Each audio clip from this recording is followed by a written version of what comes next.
himself a big trampoline in order to get to the space station in the future. Well, but what does the military have or do they solely use commercial and NASA rockets to get out to space? The military? Yeah. Well, they use commercial. I think mostly commercial rockets. Sure, Lockheed Martin and other such companies that are providing the launch capability for various launching of satellites and things like that.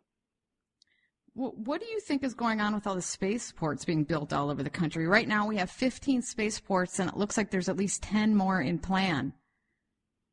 Yeah, I mean, I think one motivation of it is to get the country addicted to spending on space. Just like almost every congressional district in the country has some manufacturing component of the military-industrial complex. So when you go in and try to cut the military budget, you can't do it politically because every single congressperson practically has, an investment in their community. We've become addicted to war. Our economy has. Out of every discretionary tax dollar, about 55 cents now goes to the Pentagon. And so I think that's part of the strategy, is to get the local economies connected to space spending. And then also I think it's a education and propaganda strategy. I'll never forget, I lived in Florida for 30 years, and this is where I got into the space issue. I now live in Maine, but I was at the Space Center one time, the tourist facility there at Kennedy Space Center, and I was at a conference actually there, and they were talking about their plan to totally renovate the entire Kennedy Space Center with a Mars theme. And one of the guy that was in charge of doing that renovation at KSC was talking about, how many millions of children they have in the course of a year come through there. And he said, our goal is to get them to support everything space, and particularly everything Mars, so that we can, that next generation, get them sold on, kicking their tax dollars down this road for Mars, and which clearly is going to benefit the corporations that are wanting to get out to Mars. And it's a big expensive operation to try to go all the way to Mars, on a continual basis. Do you think there's any benefit for just humans in general, for us getting to be able to live on other planets and things? Well, I've had a lot of discussions with people over the years about that very thing. I'm not particularly opposed to going out into space, but I do think that, I'll never forget one time I was on a speaking tour in Southern California, and I picked up the Los Angeles Times, and I was reading a story quoting the Mars Society, who said, quote, "The Earth is a rotting, stinking, dying planet." And I was offended by that. Well, it's still a lot better than what Mars is right now. Say that again? I said we're still in a better shape here on Earth than what Mars has right now.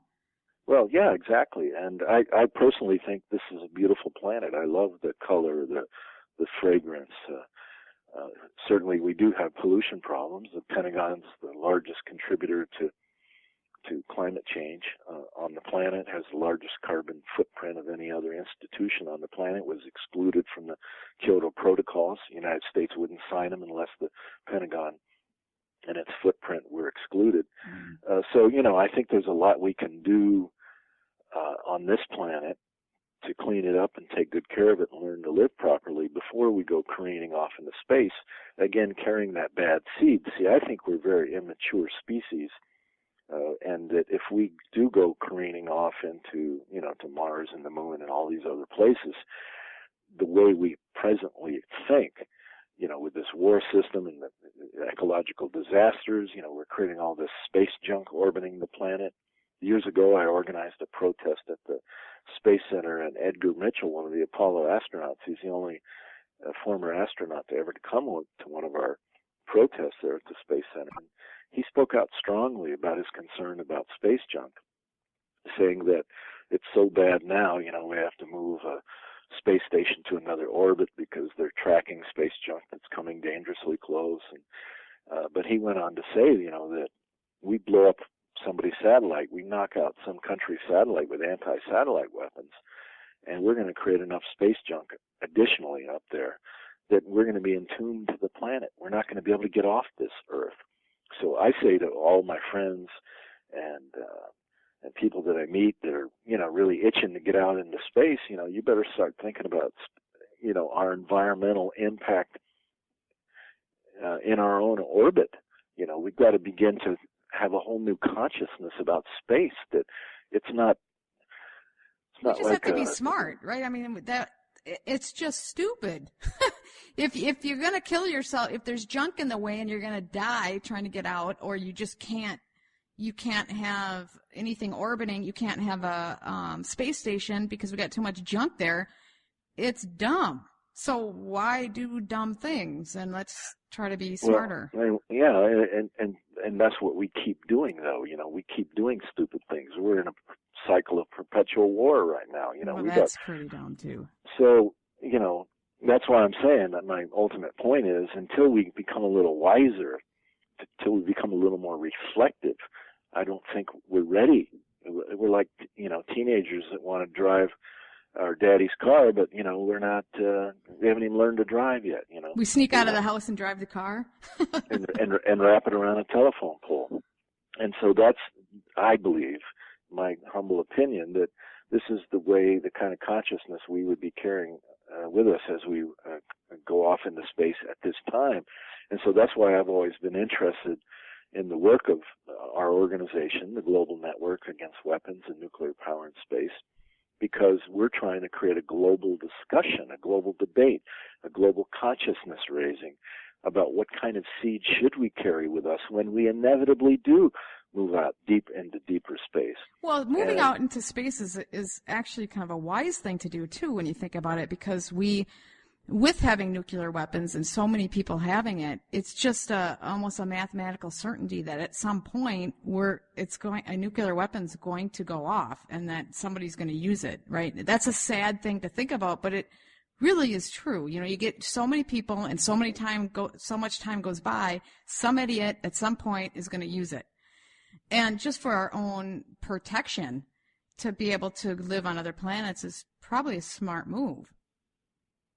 Well, I figure I'm 64 now. I've been working on space issues for about 35 years. I don't think I'm likely to go off into space, but I do think that I might be able to use my life to try to prevent everything that you just said might. Well, in fact, you didn't say it might happen. You said it probably will happen. At some point. I'm trying to make sure that it doesn't.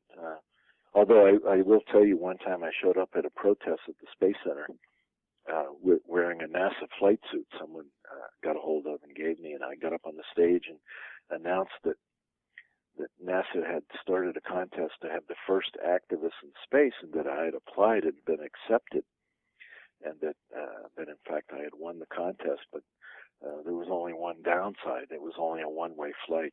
They want to ship you out of here.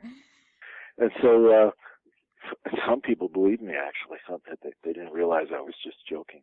But, well, I'm sure if you're talking against what NASA's doing, they probably don't like you very much. But, I think it's important that we look at all sides of the issues, right? I mean, to be conscious about it, that's why our government was founded with balance of powers, so that we can objectively look at the serious issues. I like the idea of venturing into space. I think there's some fun and exciting things we can do, but the same standpoint, I think we just need to be smart. You know what I mean? But can we really afford it right now? I mean, we can't even feed our own people on this planet in a proper way. We can't deliver health care to people in a proper way. We've got this massive problem of climate change coming at us. And so should we be taking all that money that if we collectively used all those resources, we could actually solve all these problems? The aerospace industry has been bragging for years that Star Wars will be the largest industrial project in the history of the planet Earth. And one time I was reading in my subscription to Space News, in the editorial section, they had an editorial where they said they've solved the problem. They said, we've got to be responsible corporate citizens, meaning the aerospace industry, and come up with a dedicated funding source. And we have.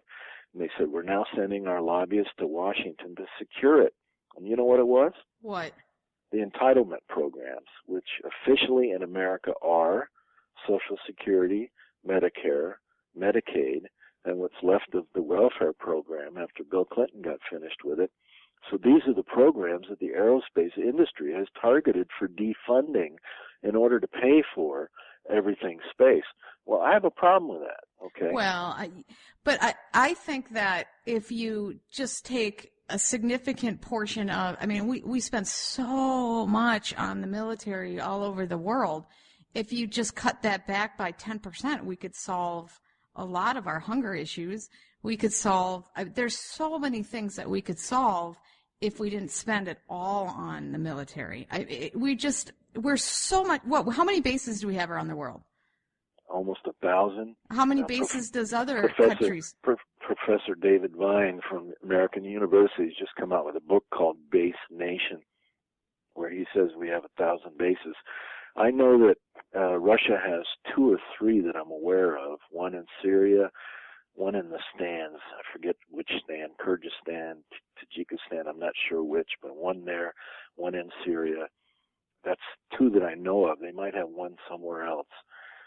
China don't have any formally, although recently they've been building a couple of these little reef bases out there in the Pacific Ocean because they import 80% of their oil on ships.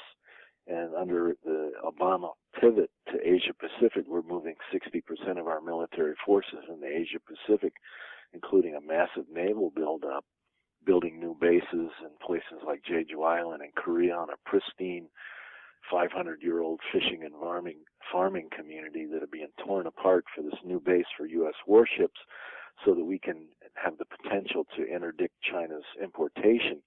So China's responded by starting to build these couple reef bases. So China might have 2, 3 bases now outside of their own country. But outside of them, that's it. We're surrounding Russia and China like crazy today and using space technology to do it. The so-called missile defense program, which has nothing to do with defense. It's a key part of U.S. first strike attack planning. We're surrounding both Russia and China with ground-based and sea-based missile defense systems. In fact, for many years, I've been reading about it in Aviation Week and Space Technology magazine. The U.S. has been practicing having an annual, Space Command has been having an annual space war game they call 2017, where they launch a first strike attack on Russia and China. And then when they try to respond after they've been hit by the U.S. first strike attack, they try to launch whatever retaliatory nuclear capability they have left. And that it is then that these so-called missile defense systems, based on Navy Aegis destroyers and Patriot, now THAAD, these ground-based missile defense systems, they're going into all these countries surrounding both Russia and China. They try to pick off that retaliatory strike by Russia or China, giving the U.S. a quote-unquote successful first strike attack. So all this is coordinated by U.S. military satellites, U.S. military ground downlink stations, radars, all over the planet. I just did a speaking tour in November. I went to England, where I went to 3 U.S. downlink stations that are all hooked up to the U.S. missile defense program, one near Oxford and 2 up in Yorkshire. And the peace movement there in England is very much opposed. They organize protests and everything else against these bases. They don't want their country to be used as a relay station, essentially, for the U.S. first strike attack program. So it's all run through space technology. Well, so we completely dominate the world in military. I mean, obviously we have 1,000 bases all over the world, and now we're working to dominate space. And I think there's a way to be more frugal with that so we can solve other problems, but we've made a decision as a country that this is what our economy is going to be. But I want you to I want to ask this question. Why is it dangerous versus